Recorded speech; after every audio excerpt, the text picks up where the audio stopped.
hinyruok ma ng'ato nye yudo cha miyo seche moko koro chunye nyaka tatho nikech kata seche moyudo duoko malong'o cha to kinde osekadho ma gima nye kethre cha osekethre to kanye mawacho ni justice has been denied. To adier jopiny to onge geno ahinya gi doho to apani understanding moro mar ni doho tije chako gi kanye to rumo gi kanye ema seche moko onge nikech kiyudo ka it's a criminal matter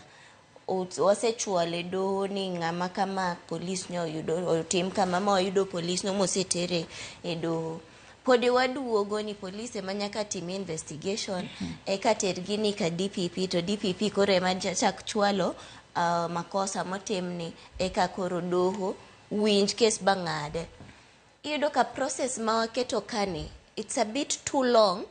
ma ng'ato chunye nyatho nikech chik ma wan go en ni doho winjo gimokel e mbelene. Onge kaka doho ang' ne wach ni investigation mutimo ni ok ber doguru time. Witness mukelo, evidence mukelo ema doho dhi tiyo godo. To kaka agoro oliko ni nitie witness protection. Tido ka kinde ng'ato en janeno e bura moro to oluor di chiwo neno mare, oluor chiwo evidence ma en go nikech wacho ni seche moko ka ng'awuo ka polis ni ang'o winjo nan ma dhi wacho gigi kama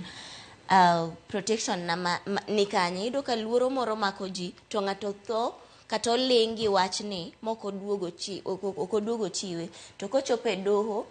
to koro iyudo ka investigations cha kotime yo malong'o to doho will only decide gi gimokele mbelene e gin kine kendo iyudo ka cases moko duogo rumo nikech onge ng'amo biro timo neno. To ere kaka inyalo enhance witness protection e pacho kaka lore ni mane gima duonga manego buche mathoth e doho nikech doho kichopo e nyim doho maonge ranyisi motegno doho biro wacho ni kes ni ok nyal dhi mbele, there's no evidence kata evidence ma otegna ahinya. Apani let us sensitization mar jo-Kenya nikech ng'eny jo-Kenya kia ni nitie gimoro ka victim protection, ng'eny jo-Kenya kia ni nitie gimoro ka witness protection. Bodies ma are charged with ensuring ni witness protection en gima nitie ko kata ma ji ong'eyo nikech sani iyudo ka an average Kenyan kia ni nitie ratiro nitie protection moro minyamiye ng'ato ng'eng'e ni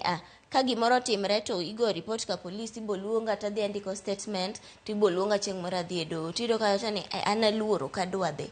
kata akia gima ng'ato kapona dhi kacha ng'ama ang' ne protector. Apani